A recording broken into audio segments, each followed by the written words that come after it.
একবার এক লোক শেখ বিন বাজ রাহিমাহুল্লাহকে ওই আদালত চত্বরে খুব বাজেভাবে বকাবকি করলো। একদম বিচারকের উপস্থিতিতেই ওই বন্দি লোকটা শেখ বিন বাজ রাহিমাহুল্লাহকে খুব গালাগালি করছে। তো কয়েকদিন পরে লোকটা মারা গেল। তো মারা যাওয়ার পরে এবং সে যে শেখ বিন বাজ রাহিমাহুল্লাহকে গালাগালি করছে এই বিষয়টা কিন্তু মানে জনগণের মধ্যে অনেক জানাজানি হয়ে গেছে। তো যখন লোকটা মারা গেল তার জানাজার জন্য একজন ইমাম আসলেন। আসার পরে যখন উনি জানলেন যে ওই লোকটাই, যে লোকটা কয়েকদিন আগে শেখ বিন বাজ রাহিমাহুল্লাহকে খুব বাজেভাবে বকাঝকা করছে,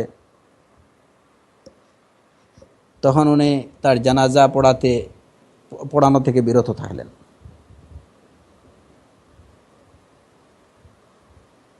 তো যাই হোক, শেষ পর্যন্ত কোনোভাবে লোকটার জানাজা দিয়ে তারপরে তাকে দাফন করা হলো। না, জানাজা ছাড়াই মানে জানাজা পড়ানো হয়নি,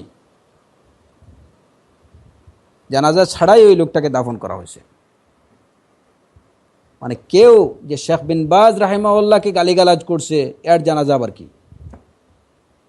এত সুন্নাতের দুশ্মন, কোরআনের দুশ্মন।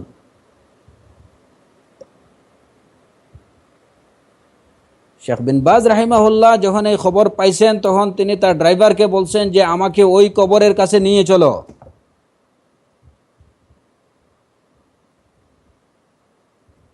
উনি কবরে ওই লোকের জানাজা পড়ছেন এবং এরপরে অনেকক্ষণ তার জন্য তিনি মাগফিরাতের দোয়া করছেন। অনেকক্ষণ ধরে ওই লোকের জন্য মাগফিরাতের দোয়া করছেন।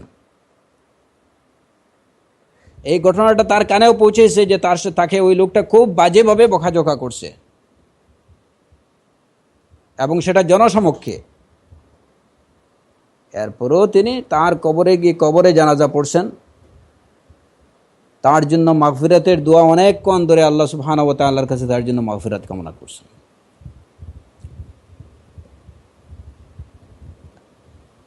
এর কারণ সম্পর্কে যখন বারবার বলা হলো যে ইয়া শেখ, এই কয়দিন আগেই লোকটা আপনাকে কি করছে আর আপনি তার কবর খুঁজে আসছেন, এখানে কি করতেছেন? তো বিন বাজ রাহিমাহুল্লাহর কথা ছিল যে আমার অন্তরে বিন্দুমাত্র হিংসা কারো প্রতি বা কারো প্রতি সামান্যতম বুগজ নিয়ে আমি রাত্রি যাপন করি, আমি সেটা পছন্দ করি না। আমি বিন বাজ সেটা পছন্দ করি না। আমার রাত কাটুক এমনভাবে যে একটা লোক আমাকে বকাঝকা করছে তার প্রতি আমার হাসাদ, তার প্রতি আমার বুগজ আমার অন্তরে নিয়ে আমি রাত কাটাতে চাই না।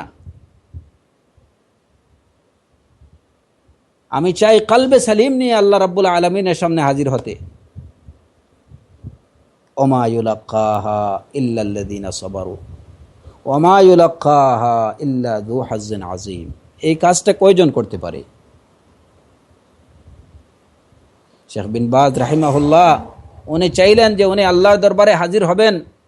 যে স্বাভাবিকভাবে একজন মানুষ যখন শুনে যে আমাকে ওই লোকটা জনসমক্ষে আমাকে গালিগালাজ করছে, স্বাভাবিকভাবে মানুষ হিসাবে তার অন্তরের মধ্যে একটা প্রতিক্রিয়া চলে আসে। হয়তো সেই প্রতিক্রিয়া তার অন্তরে চলে আসছিল ঘটনাটা শুনে, এবং সে কারণে তিনি নিজের জন্য যেমন আল্লাহ সুবহানাহু ওয়া তাআলার কাছে ইস্তেগফার করলেন, ওই লোকটার জন্য ইস্তেগফার করলেন।